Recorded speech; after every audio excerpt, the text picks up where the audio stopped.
네, 최근에 중국 이야기 또 많이 나오고 있습니다. 시진핑의 중국이 열리면서 중국 경제와 금융 좀 과도기적인 측면에 와 있다라는 평가가 나오고 있는 상황인데요. 이러한 중국 우리가 어떻게 봐야 하는지, 그리고 우리는 이에 맞서서 어떤 대응 전략을 세워야 하는지 오늘 자세하게 집중 진단을 하는 시간 마련을 했습니다. 오늘 이 시간은 경희대학교 경영대학원 중국경영학과의 전병서 교수 모시고 도움 말씀 들어봅니다. 안녕하세요. 안녕하세요. 네. 일단 중국 요즘에 참 많습니다. 대내적으로는 뭐 개혁을 한다라고 이야기는 하지만 대외적으로는 또 강성을 또 유지를 하고 있고요.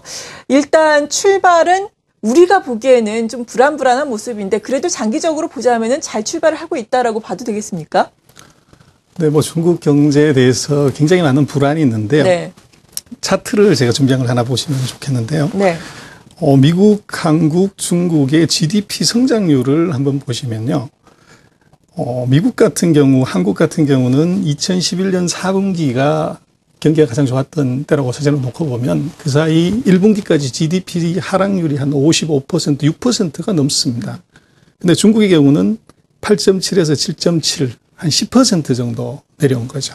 그렇게 놓고 보면 사실은 중국에 대한 우려들은 조금 오해가 있다 이렇게 볼 수가 있고요. 네. 그러니까 보다 중요한 것은 제가 볼 때는 중국의 경우는 이 구조적인 변화가 있습니다.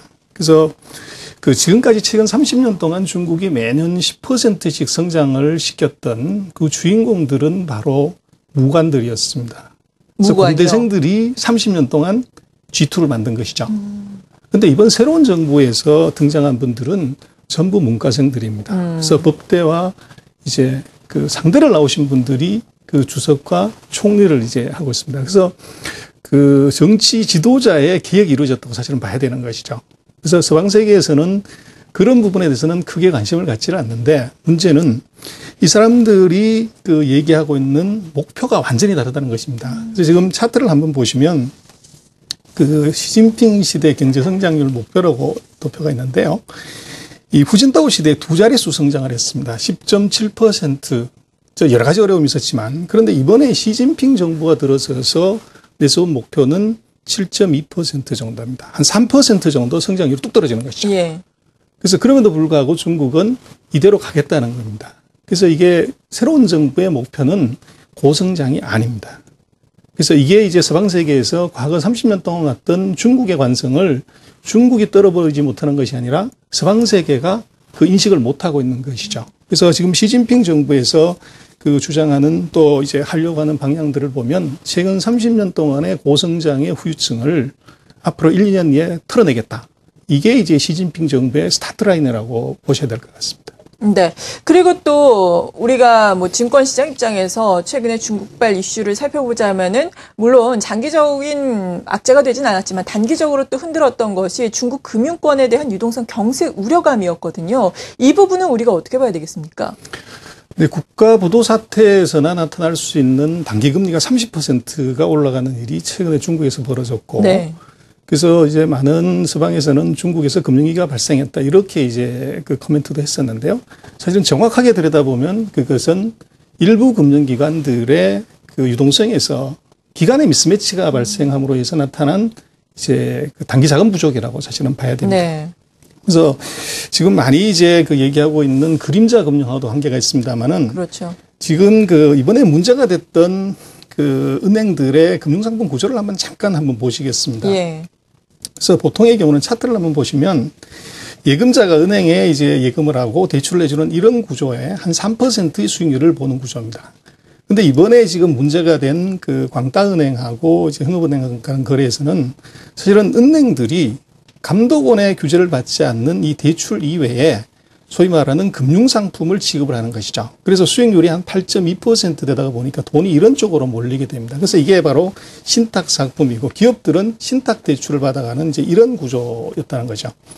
근데 문제는 이 전체적으로 이번 6월 달 같은 경우가 그 유동성이 상대적으로 좀 줄어들었습니다. 그 이유가 지금 놓고 보면 그 QE 중단한다고 해서 한머니가 좀 빠졌고 그다음에 수출이 5월 달에 1%까지 줄어들었습니다. 그래서 외화유입도 좀 줄은 데다가 중국이 여전히 통화 긴축을 했던 것이죠. 그래서 전반적으로 자금 유입이 이제 줄어든 상황에서 이 금융상품 전체적으로 놓고 보면 이것이 프로젝트 파이낸싱을 할 때 한 10년짜리 프로젝트를 네. 금융상품을 짧으면 1개월에서 3개월, 길면 이제 3년짜리 상품을 만들어서 판 거죠.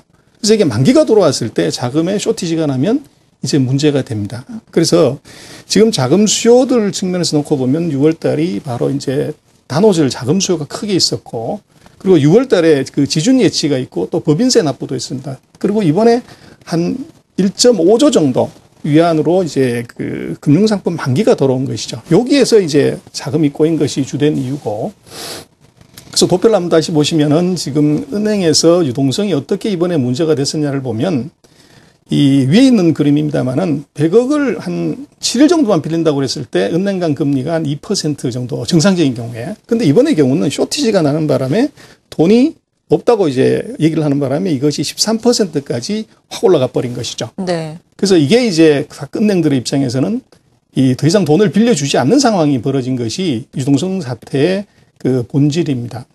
그래서 이번 같은 경우를 놓고 보면 이제 결국은 어떻게 해결을 했냐고 그러면 중앙은행이 전체적인 무슨 돈을 풀거나 이런 것이 아니라 최대 은행인 공상은행한테 돈을 한 500억 정도 공급을 하면서 그걸로 이제 문제를 해결을 한 것이죠.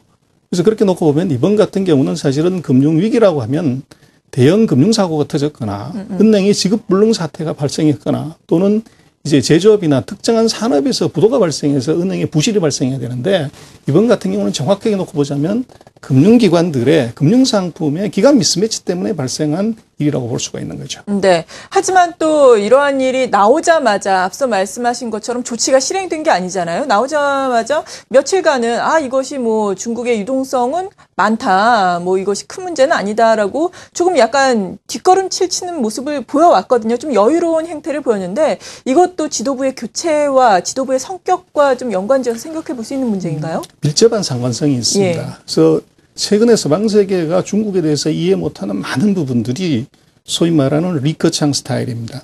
그래서 그 새로운 총리 리커창은 전임 원자바오 총리하고는 완전히 다른 행보를 이제 보이는데요. 네. 전임 총리 같은 경우는 2008년 이후에 1년 단위로 경기를 부양했다가 긴축을 했다가 이런 과정을 5년 내내 이제 했었습니다.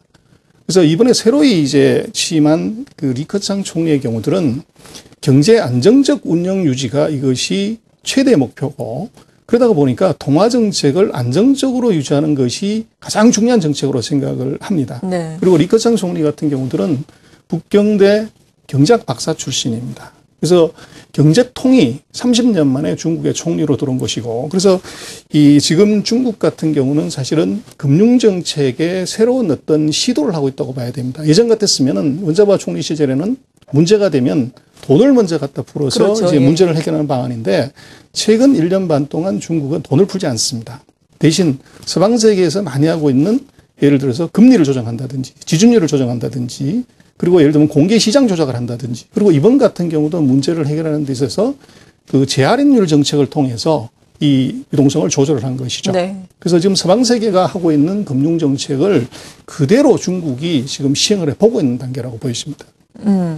그렇다면은 중국의 이러한 정책의 변화, 이러한 정책의 변화라든지 앞으로 나올 정책이 그림자 금융을 확실하게 잡을 수 있을까요? 이 부분에 대해서는 어떻게 보세요? 네, 그림자 금융을 이제 그 번역을 하다가 보면은 이게 굉장히 회색적이고 좀 문제가 많은 걸로 보여지는데. 그렇죠. 섀도우 뱅킹의 그 본질은 사실은 그림에 지금 나옵니다만은 은행을 통하지 않은 모든 금융이 섀도우 뱅킹입니다. 그래서 이게 얼마나 나쁜 거냐 이제 그렇게 많이 하지만 사실은 중국의 섀도우 뱅킹이 얼마인가를 한번 놓고 보면 중국의 그 섀도우 뱅킹이 GDP 대비해서 한 61% 정도 됩니다. 네, 이게 어느 정도 수준인 건가요? 그러니까. 그래서 상대적으로 비교를 해보면 전 세계의 그 평균이 한 110% 정도 되고요. 예. 우리 한국이 102%, 미국이 160% 수준입니다. 그래서 그림자 금융이 정말로 문제가 많은 금융이라고 그러면 60%대인 중국이 더 먼저 터질까요? 아니면 100%가 넘어가는 한국과 미국이 먼저 터질까요?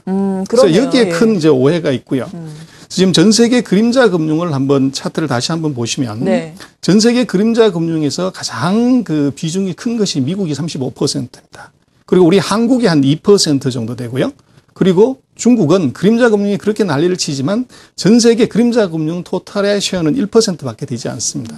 그런데도 불구하고 중국이 지금 이제 많은 문제가 되는 것은 2009년 이후에 이 섀도우 뱅킹의 속도가 굉장히 빨라졌다는 겁니다. 그런데 왜 이렇게 빨라졌냐를 놓고 보면 중국의 오른쪽에 있는 차트가 금융상품인데요. 전체 금융상품의 90%가 은행상품입니다.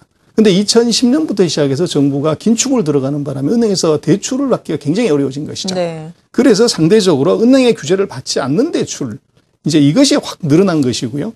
지금 문제가 되고 있는 그 그림자 금융이 신탁 대출이 가장 큰 문제입니다. 근데 신탁 대출을 놓고 보면 전체 은행 대출 중에서 전체 사회 전체적으로 대출한 자금 중에서 8% 정도입니다. 지금 문제가 되고 있는 이 최근에 섀도우 금융이라고 하는 것이. 그래서 이 8%가 전체가 다 부도가 난다고 해도 이 리스크는 사실은 그렇게 크지는 않은 것이죠. 그래서 이 섀도우 뱅킹에 대해서 아마 중국만 나오면 이제 그렇게 많은 얘기가 나오는데 제가 볼 때는 한국이라든지 다른 나라하고 상대적으로 비교를 해서 판단하는 것이 훨씬 더 중요하고 지금 중국의 경우는 그림자 금융에서 한국이나 미국처럼 소위 말하는 레버리지 상품이 없습니다. 그리고 디리버티브 상품이 없는 것이죠. 그래서 상대적으로 마진콜을 당해서 이것이 이제 부도가 나는 그런 상황은 중국은 지금 없다고 봐야 됩니다. 그래서 상대적으로 안에 내용을 들여다보면 굉장히 차이가 나는데 그것이 이제 중국이다가 보니까 이제 그 심리적 불안감이 더 가속되는 거 아닌가 그렇게 생각이 됩니다. 네. 하지만 이 그림자 금융 부문 같은 경우에는 우리가 지금처럼 큰 걱정을 할 필요는 없다라는 말씀이신 거죠. 네. 거기에다 그림자 금융과 더불어서 우리가 많이 걱정을 하는 것이 지방정부의 재정 문제, 그리고 부동산 문제 아니겠습니까? 부동산 문제 같은 경우에는 부동산 거품을 잡기 위해서 계속해서 여러 가지 정책을 내놨음에도 불구하고 아직까지 그렇게 많이 잡혔다라는 평가는 아니거든요. 여기에 대해서는 어떻게 봐야 될까요? 서방세계 오해 중에 또 하나가 이제 그 지방정부 부채인데요. 중국의 지방정부 부채가 뭐 예측치마다 다릅니다만은 맥스로 보는 데가 한 20조 위안 정도 됩니다. 근데 이게 GDP에서 차지하는 비중은 한 40% 되는 것이죠. 근데 문제는 중국은 지방자치제가 실시되고 있는 나라가 아닙니다.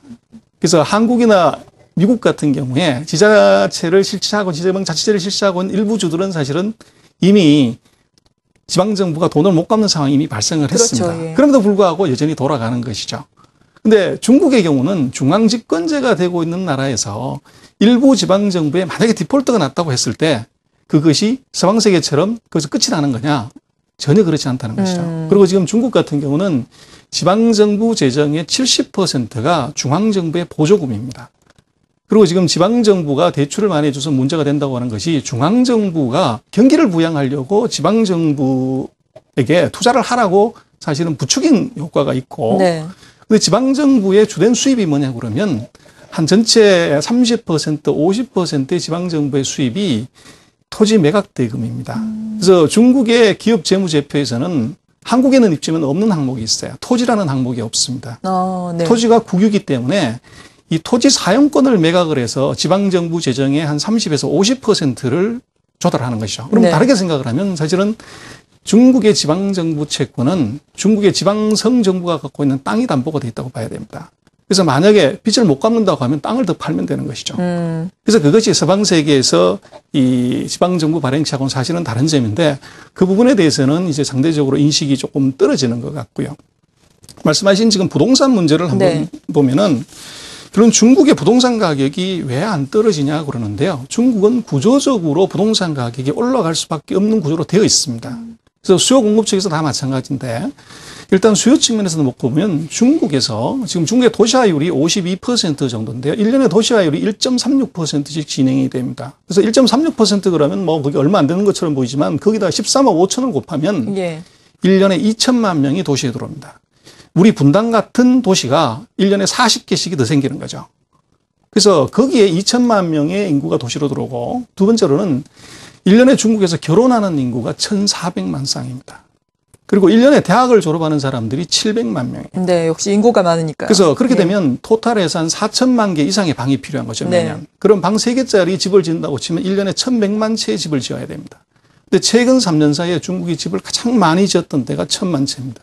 그래서 구조적으로 수급이 이게 수요가 공급을 초과하는 상황입니다. 그리고 두 번째로는 중국이 2009년 이후로 경기 부양을 위해서 돈을 GDP 대비해서 거의 200% 가까이를 풀었습니다. 네. 그래서 그럼 이 돈이 결국은 어디로 갈 거냐? 주식, 채권, 부동산. 셋 중에 하나로 가는데 채권 시장은 중국은 거의 없다고 봐야 됩니다. 근데 주식 시장은 5년 내내 이것이 내리막길이기 때문에 그리로 갈 이유가 없는 거죠.